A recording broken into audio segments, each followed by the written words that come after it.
Ketika kita ngomongin happiness teman-teman, kita ketika ngomongin kebahagiaan, pilar pertama itu adalah love and compassion ya. Jadi itu adalah cinta dan kasih sayang. Dan sebelum kita masuk ke sana teman-teman, saya perlu kasih tahu dulu bahwasanya love and compassion, cinta dan kasih sayang adalah trainable skill. Jadi, cinta dan kasih sayang adalah skill yang bisa dilatih. Jadi kalau teman-teman pengen bahagia ya step pertama teman-teman perlu penuhi diri teman-teman dengan cinta dan kasih sayang ya dan, saya lupa ini yang ngomong kalau nggak salah quotes-nya dari Rumi, kalau nggak salah dari Rumi ya, Jalaluddin Al-Rumi, tapi saya sering mendengar yang mengutip ini adalah Mas Dani Hernowo ya, Mas Dani Hernowo nulis buku ya judulnya Beyond Consciousness kalau nggak salah dan setiap kali ada orang beli buku itu dia tanda tangan di situ ditulis ya, dalam sisa hidup yang hanya tinggal satu tarikan nafas ini, jangan tanam apapun kecuali cinta, gitu tulisannya.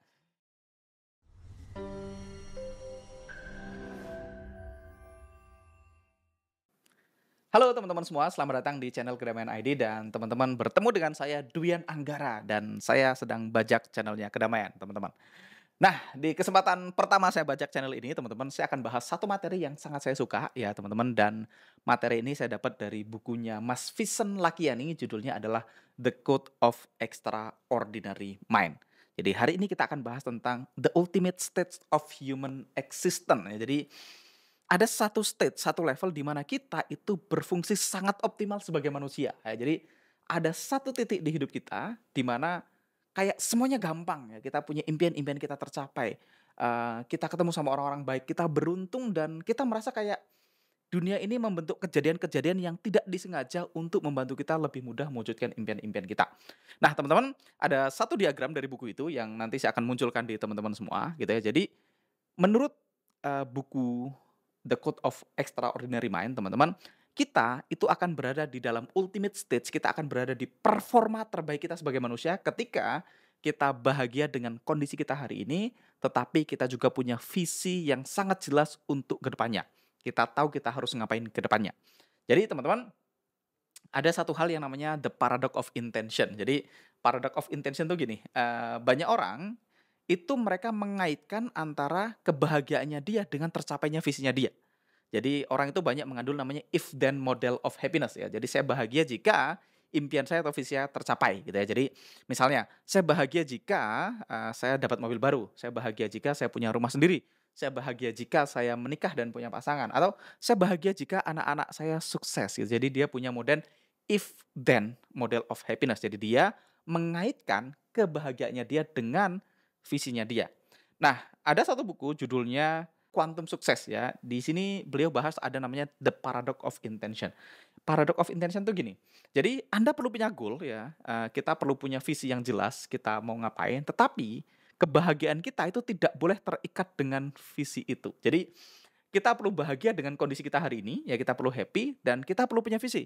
Tapi kebahagiaan kita itu tidak boleh terkait dengan visi kita gitu ya. Jadi kita nggak boleh, aku baru bahagia kalau visinya udah tercapai. Jadi namanya the paradox of intention. Nah, teman-teman, nanti kita akan belajar ya, gimana caranya teman-teman bahagia dengan kondisi teman-teman hari ini dan gimana caranya teman-teman bisa punya visi untuk ke depan dan gimana caranya teman-teman tidak mengaitkan antara kebahagiaan teman-teman dengan tercapainya visi teman-teman semua. Nah, tapi sebelum kita masuk ke sana teman-teman, saya pengen kenalin diagram tadi yang saya janjikan. Nah, di sudut Y ya, ada Y ya, arrow, garis vertikalnya, itu adalah, kebahagiaan. Jadi semakin ke atas semakin bahagia, semakin ke bawah semakin tidak bahagia. Jadi aksis Y-nya, itu mengukur seberapa bahagia kita dengan kondisi kita hari ini. Nah, X-nya yang horizontal itu mengukur seberapa yakin, seberapa jelas kita punya visi untuk masa depan kita ya. Semakin ke kanan berarti semakin dia punya visi yang jelas, semakin ke kiri semakin dia tidak punya visi yang jelas. Nah, dari dua garis tadi teman-teman kita bisa bagi menjadi empat, area ya atau empat kuadran ya. Kuadran yang pertama teman-teman, itu kuadran yang kiri bawah itu adalah kuadran di mana, ketika seseorang itu mereka tidak bahagia dengan kondisinya hari ini. Jadi mereka nggak happy dengan kondisinya hari ini, dan pada saat yang sama mereka juga nggak jelas, nggak punya visi mau ngapain ya. Jadi ibaratnya kayak ikan mati ya, ikut arus saja gitu ya. Jadi Dia udah nggak punya visi, dia nggak punya goals, dia nggak tahu mau ngapain, dan pada saat yang sama dia nggak bahagia dengan hidupnya hari ini. Nah, ini, di bukunya Mas Vincent disebut sebagai The Negative Spiral ya, dan saya menyebutnya biasanya ini neraka ini ya. Jadi ini wis pokoknya isinya orang yang sombong-sombongan susah ya. Jadi kalau apa ya, saya sering dengar cerita itu katanya, kata guru saya, konon katanya orang miskin itu dilarang ngopi sama orang miskin ya. Saya nanya, "Kenapa kok orang miskin dilarang ngopi sama orang miskin?" Karena nanti kalau orang miskin ketemu orang miskin, mereka ngopi gitu ya, mereka nongkrong di pos kampleng atau pos ronda dan ngopi itu biasanya sombong-sombongan susah ya. Jadi yang si A akan cerita, "Aduh sekarang nyari duit susah ya, saya apa, target gede nggak tercapai," gitu ya. Terus bosnya rese, marah-marah gitu. Nanti temennya, "Ah, lu masih mendingan cuman bos lu yang rese, aku udah bosnya rese, istrinya rese, mertua rese," kan gitu. Jadi nanti tebahnya lagi dia lebih susah lagi gitu, udah saya rese, sakit-sakitan gitu. Jadi biasanya sombong-sombongan susah, ya itu namanya negatif spiral ya, semakin lama semakin nggak yakin, semakin buruk ya. Jadi itu adalah kondisi yang teman-teman tidak pengen berada di sini ya. Saya yakin kalau teman-teman nonton YouTube-nya Kedamaian, harusnya teman-teman tidak di sudut kiri bawah sih.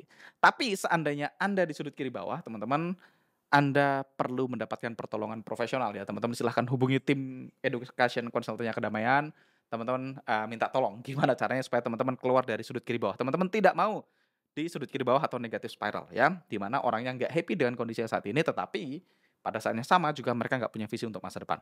Nah, golongan kedua, teman-teman, ini adalah golongan di kanan bawah, ya ini adalah orang-orang yang mereka punya visi untuk masa depan, mereka punya goals yang jelas, dia mau kemana, ya mereka punya target dalam hidupnya, tetapi tadi, mereka nggak bahagia dengan kondisinya hari ini. Mereka mengaitkan kebahagiaannya dia dengan tercapainya targetnya dia. Nah, ini adalah biasanya area-area yang dimiliki oleh para startup founder ya, tentu aja bukan semua startup founder ya, startup founder yang belum belajar tentang happiness ya. Jadi ada banyak orang yang kelihatannya mereka sukses secara finansial gitu ya. Kalau kata orang Jawa itu hidup itu sawang sinawang ya. Ada orang yang kelihatannya dia kaya, kelihatannya dia sukses, kelihatannya kok bahagia, tapi ternyata dia stres, depresi, anxiety. Makanya ada banyak banget nih orang-orang yang kelihatannya mereka berada di puncak karirnya dia, tetapi mereka nggak bahagia gitu ya. Mereka ada yang pakai narkoba, ada yang cerai, ada yang mungkin bunuh diri, karena mereka di titik yang kanan bawah itu. Mereka yes punya goals yang besar, mereka punya visi untuk ke depan, mereka kerja keras untuk mencapai visinya, tetapi mereka tidak bahagia dengan kondisinya hari ini. Jadi mereka selalu merasa kurang ya. Dan teman-teman juga tidak mau berada di kondisi yang kanan bawah ya. Kondisi di mana teman-teman dipenuhi dengan stres, depresi, anxiety. Nah, kuadran berikutnya ini adalah opposite-nya ya, diagonal lawannya, itu sisi kiri atas. Itu adalah orang yang mereka bahagia dengan kondisinya hari ini, tapi mereka nggak punya visi, nggak punya keinginan, nggak jelas goals-nya, nggak punya goals yang besar ya. Dan ini disebut di buku itu sebagai the current reality trap ya. Jadi, ini trap, ini jebakan ya. Jadi, eee, kadang-kadang orang yang di sisi kiri atas nih orang-orang yang dalam tanda kutip merasa dirinya spiritual ya. Jadi mereka orangnya ya bahagia dengan kondisinya hari ini ya, mereka tidak neko-neko, tidak aneh-aneh, mereka qanaah mungkin ya. Tapi qanaah bukan dalam artian yang benar gitu ya. Sehingga mereka, yes mereka mungkin happy sama dirinya, tetapi mereka tidak merubah dunia ya. Jadi, dan kenapa ini disebut trap, sama Vincent, karena kadang-kadang kita itu trap ya, kita itu nggak truly happy kadang-kadang. Seringkali ya kita merasa kita bahagia dengan kondisi kita saat ini, tapi sebenarnya nggak bahagia. Karena ya tadi, orang bisa aja misalnya, dia pakai ganja gitu ya, terus dia merasa bahagia gitu, padahal kan belum tentu beneran bahagia kan gitu.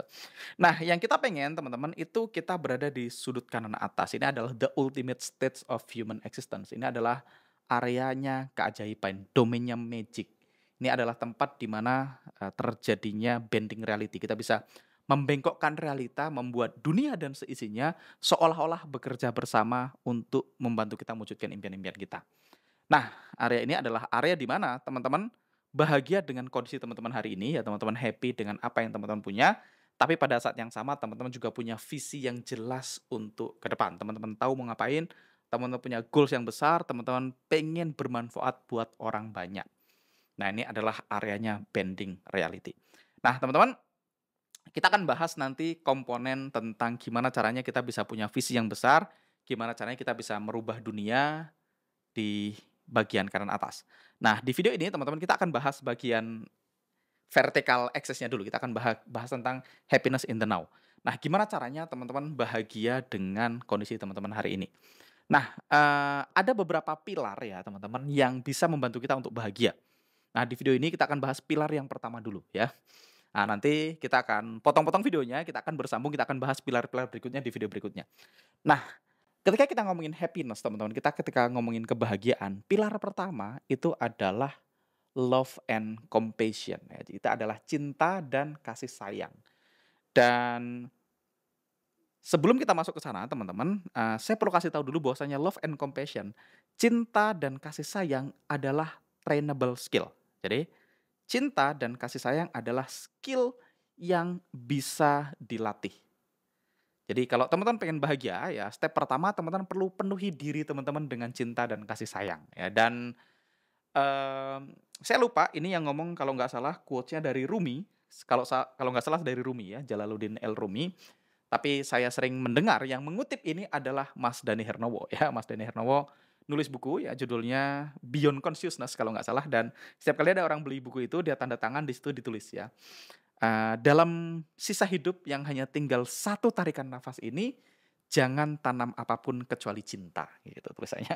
Nah, problemnya teman-teman, banyak orang itu mereka apa ya, mereka salah mengartikan cinta dan banyak orang merasa, dia nggak punya cinta. Jadi, step pertama kalau teman-teman pengen bahagia dengan kondisi teman-teman hari ini adalah kita perlu berlatih memenuhi diri kita dengan cinta, ya. Baik cinta kita kepada lingkungan kita, cinta kita kepada sekeliling kita, kepada orang yang kita cintai, tapi juga termasuk cinta kita kepada diri kita sendiri. Dan, nanti kita bahas lebih dalam ya ketika kita masuk tentang goals, yaitu tentang cinta ini ya, gimana caranya teman-teman bisa dapat cinta dari dalam diri kita gitu ya. Nah tapi, eee, kita nggak bisa bahagia kalau, kita kekurangan cinta ya, kita nggak bisa bahagia kalau kita kekurangan cinta. Dan banyak orang kadang-kadang mereka merasa, nanti kalau dia punya pasangan ya, dia menikah dia akan bahagia gitu ya.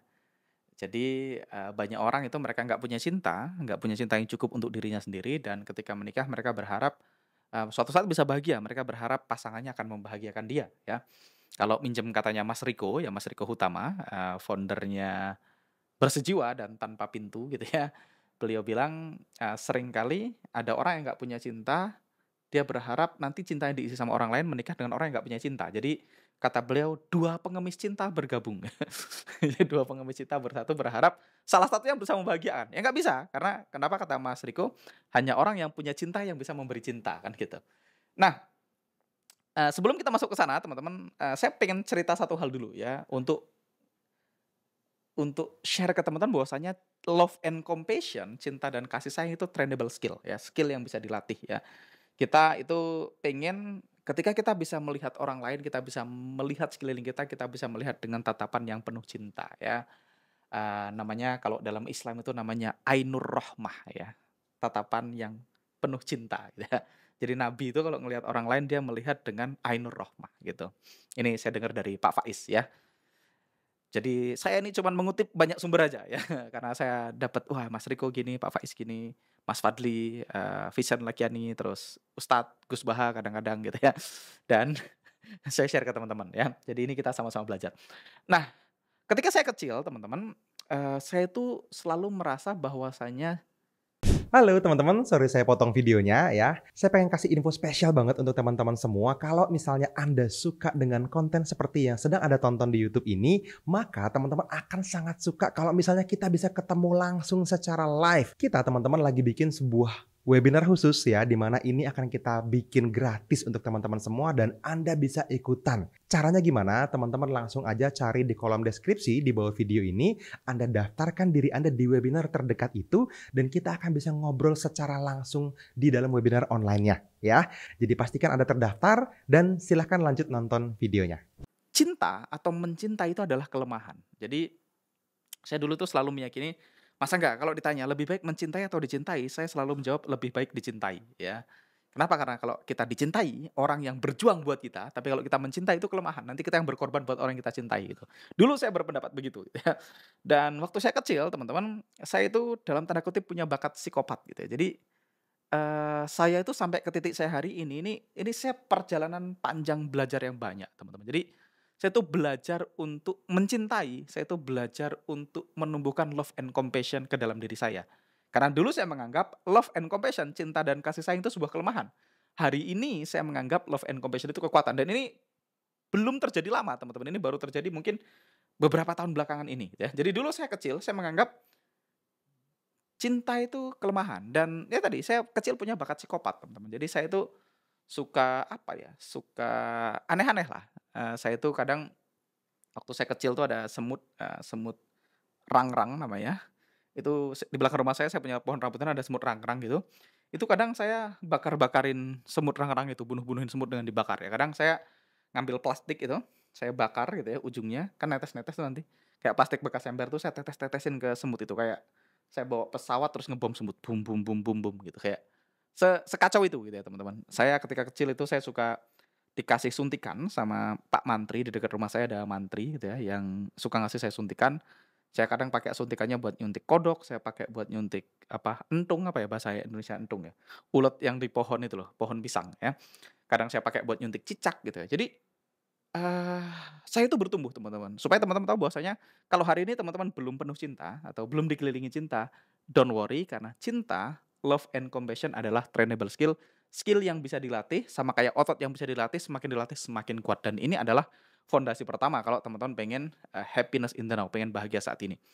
Dan ketika saya kecil dulu teman-teman, saya tuh suka nangkepin cicak ya, saya nggak tahu dulu mungkin saya meyakini kalau kita bunuh cicak dapat pahala gitu ya, terus saya tuh suka bunuh-bunuhin cicak dan saya bunuhnya tuh saya stretch ke the next level gitu. Jadi, saya pakai lidi itu biasanya saya pakai karet, saya panah gini, gitu, begitu dapat cicaknya kadang tadi kan saya punya suntikan ya, suntikannya saya isi minyak tanah ya, minyak lampu gitu ya, kalau di desa dulu ada minyak tanah, cicaknya saya suntik pakai minyak tanah sampai melembung, habis itu saya bakar badannya meledak-ledak. Jadi, sekacau itu saya, maksudnya saya menganggap cinta itu kelemahan dan saya itu ya tadi, suka aneh-aneh gitu ya. Dan itu berkembang teman-teman sampai ke saya hari ini ya, ke saya hari ini. Saya hari ini teman-teman, ketika misalnya di kamar mandi ada kecoa gitu misalnya, itu saya akan berusaha menyelamatkan kecoa, saya bawa keluar gitu maksudnya, nggak dibunuh gitu ya. Saya dulu waktu kecil saya itu takut ular teman-teman, salah satu binatang yang saya cukup takut itu ular. Sekarang kayaknya nggak terlalu takut sih, sekarang saya udah biasa aja lihat ular, suka lihat ular. Tapi dulu saya kecil tuh saya takut ular. Dan ketika saya bertumbuh gede teman-teman, itu ada satu momen di hidup saya di mana saya membantu ular nyebrang jalan raya. Jadi, saya lagi jalan di daerah Jakarta Timur, daerah Bendungan apa namanya, BKT itu ya. Terus ada ular kecil tuh mau nyebrang jalan, terus banyak motor lewat tuh saya nyebrangin ularnya gitu, saya tuntun pelan-pelan sampai nyebrang ke seberang.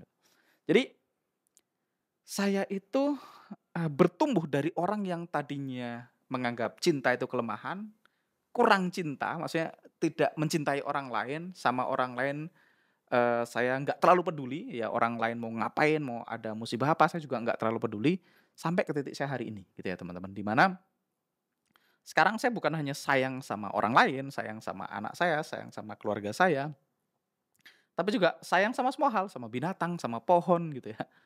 Jadi saya melatih itu. Jadi itu step pertama. Kalau teman-teman pengen happiness in the now, pengen bahagia di kondisi teman-teman saat ini, teman-teman perlu berlatih untuk memiliki love and compassion, cinta dan kasih sayang. Nah, teman-teman,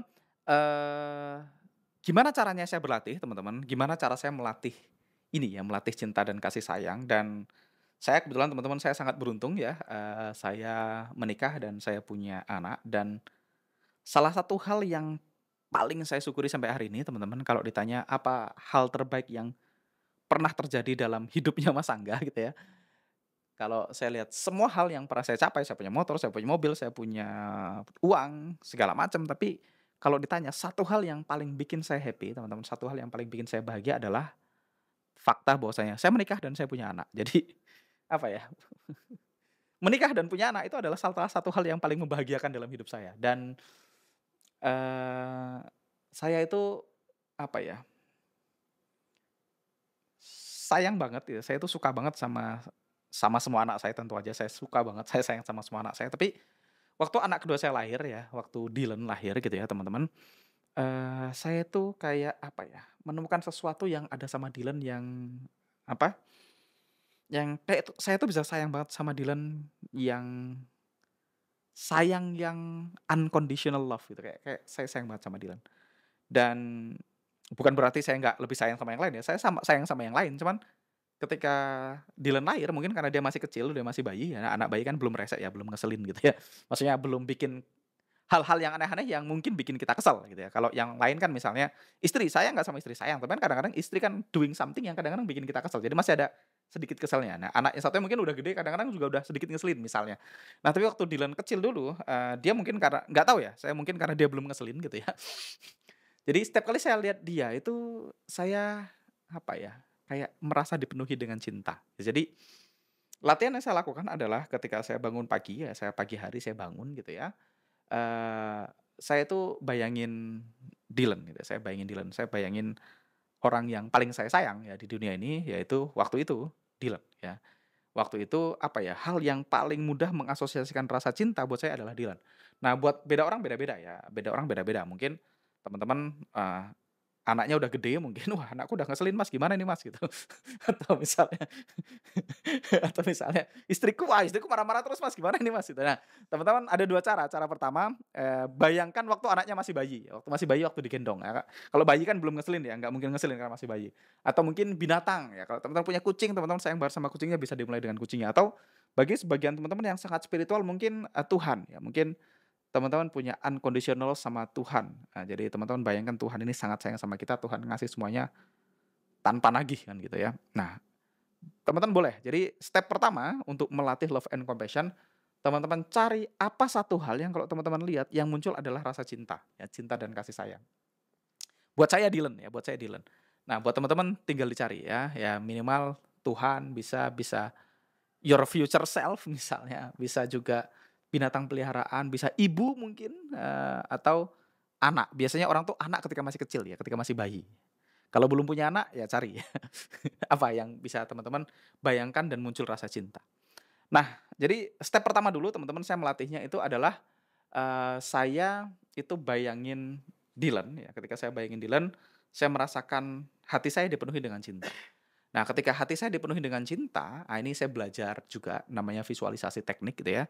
Saya membayangkan cinta itu ada warnanya, ya saya begitu saya lihat muka Dylan terus saya, aduh bayangin penuh cinta, saya rasakan cintanya memenuhi hati saya ya, memenuhi hati saya, terus memenuhi dada saya, terus dikasih warna. Nah, misalnya kasih warna putih gitu ya, saya biasanya kasih cahaya, cahaya putih gitu. Jadi, saya bayangkan hati saya penuh dengan cahaya putih yang isinya adalah cinta dan kasih sayang karena saya lihat Dylan gitu ya. Nah, habis itu saya berusaha berlatih gimana caranya saya membayangkan cinta tadi semakin lama semakin besar gitu. Jadi, saya bayangkan, wah cahaya cintanya sekarang memenuhi seluruh tubuh saya diselimuti oleh cinta gitu ya. Habis itu, saya bayangkan cintanya memenuhi ruangan tempat saya tidur karena saya biasanya pagi-pagi ya melakukan latihan ini, ketika bangun tidur gitu ya. Saya bayangkan cicaknya dapat cinta dan kasih sayang, tikusnya kalau ada gitu ya. Terus orang-orang di dalam kamar itu saya biasanya tidur sama istri, sama anak-anak saya ya. Saya bayangkan saya, apa ya, saya tularkan rasa cinta yang memenuhi tubuh saya ke semuanya gitu. Jadi habis itu, eee, saya bayangkan rasa cintanya, menyebar lagi ke satu rumah gitu ya teman-teman. Saya bayangkan kalau ya semua yang ada di rumah itu tersentuh perasaan cinta dan kasih sayang. Jadi ya tadi semuanya, tanamannya, binatangnya, orang-orangnya, semuanya. Dan saya bayangin nanti rasa cintanya menyebar, saya coba bagi ke lebih banyak lagi orang, ke satu kota, ke satu Indonesia, sampai ke satu dunia. Jadi saya bayangin, saya berusaha melihat segala sesuatu yang ada di dunia ini dengan penuh cinta. Sekali lagi ini latihan ya, trainable skill ya. Saya mungkin belum sampai di titik itu, tapi setiap hari saya melatih diri saya untuk menuju ke sana. Dan step kedua, teman-teman, yang saya lakukan adalah ketika saya membayangkan itu, ini saya juga dapat dari Pak Faiz ya, teman-teman, yaitu mendoakan orang lain ya. Jadi, ternyata mendoakan orang lain itu bikin kita, lebih mudah untuk merasakan cinta dan memenuhi diri kita dengan cinta. Jadi ketika, ketika saya udah di posisi itu, membayangkan diri saya dipenuhi cinta dan saya membayangkan cinta saya menyelimuti banyak makhluk ya, menyelimutin satu dunia gitu ya. dipenuhi oleh cinta saya biasanya doain ya, saya bayangkan saya ketemu orang, saya doain. Saya bayangkan semuanya saya doain ya, saya doain. Nah, doa yang saya biasanya pakai itu doa yang simpel aja ya, doanya, sesuatu yang teman-teman udah tahu yaitu "Assalamualaikum warahmatullahi wabarakatuh". Jadi, ketika saya bayangkan saya menyelimuti satu kota gitu ya, misalnya kota Purwokerto itu dipenuhi cinta dan kasih sayang dari diri saya gitu ya. Nah, maka saya biasanya, ucapkan ke semua yang saya lihat yaitu, "Assalamualaikum warahmatullahi wabarakatuh". Semoga kalian semua diselamatkan, dirahmati, dan diberkahi rezekinya dan keluarganya, gitu. Jadi dan itu cara saya melatih untuk penuh cinta. Jadi saya berangkat dari tadi, saya yang suka nyiksa binatang ke saya hari ini tuh dengan latihan tadi. Saya membayangkan setiap pagi bangun tidur, saya bayangkan wajah orang yang paling saya sayangin, saya rasakan diri saya penuh cinta, habis itu orangnya boleh pergi ya bayangannya, habis itu saya berusaha dengan sengaja menularkan rasa cinta ini ke semua makhluk yang saya bisa bayangkan gitu ya, dan itu step pertama. Step kedua, dalam proses itu saya juga mendoakan orang lain dan, eee, di luar tadi, di luar meditative state tadi ya teman-teman, saya juga berusaha sebisa mungkin ketika ketemu orang saya doain. Jadi misalnya, saya lagi naik mobil lewat gitu ya, terus misalnya saya lihat ada pedagang buah gitu, saya doain, "Ya Allah mudah-mudahan dia diselamatkan, dirahmati rezekinya, diberkahi rezekinya, keluarganya, dagangannya laris, anak-anaknya sehat." Ya doain. Ya nanti lewat lagi misalnya ketemu orang buru-buru motong kita gitu, terus ya Allah mudah-mudahan dia diselamatkan, dirahmati, diberkahi. Nah ini latihan ya teman-teman, bukan berarti saya adalah orang yang suci, baik, kayak nabi, belum, jauh ya, tapi itu adalah step by step latihan yang saya pakai untuk melatih, saya punya compassion, untuk melatih diri saya dipenuhi cinta dan kasih sayang. Nah, itu kita lagi bahas cinta dan kasih sayang ke makhluk hidup di luar diri kita. Oke, dan kita baru bahas satu pilar dari happiness in the now ya, bahagia saat ini pilar pertamanya adalah mencintai dan menyayangi diri kita sendiri, ya itu belum kita bahas teman-teman, kita akan bahas di video berikutnya. So, kita recap teman-teman, kita tadi udah bahas tentang the ultimate state of human existence, kita udah bahas pilar pertama yaitu happiness in the now, bahagia saat ini, dan dari bahagia saat ini tadi kita punya pilarnya lagi yaitu step pertama untuk bisa bahagia adalah kita perlu memenuhi diri kita dengan cinta dan kasih sayang. Dan kita udah kasih latihan yang bisa teman-teman praktekkan juga, teman-teman bisa nyontek latihan saya. By the way, saya juga nyontek ya, bukan saya yang menemukannya. Jadi kita saling contek aja, teman-teman. Kalau menurut teman-teman bermanfaat, teman-teman bisa praktekkan mulai besok pagi ketika teman-teman bangun, teman-teman bayangkan isi hatinya dengan cinta dan kasih sayang. Habis itu teman-teman sebisa mungkin bayangkan menularkan cinta dan kasih sayang ke orang lain. Dan by the way, teman-teman, nanti di video berikutnya kita bisa bahas, kita bisa arahkan rasa cinta dan kasih sayang kita ke satu orang, dan ini bisa membantu menyembuhkan loh, bisa membantu menyembuhkan diri kita sendiri dan bisa membantu menyembuhkan orang lain. Tapi videonya udah cukup panjang teman-teman, kita cukupkan di sini dulu dan sampai jumpa di video berikutnya.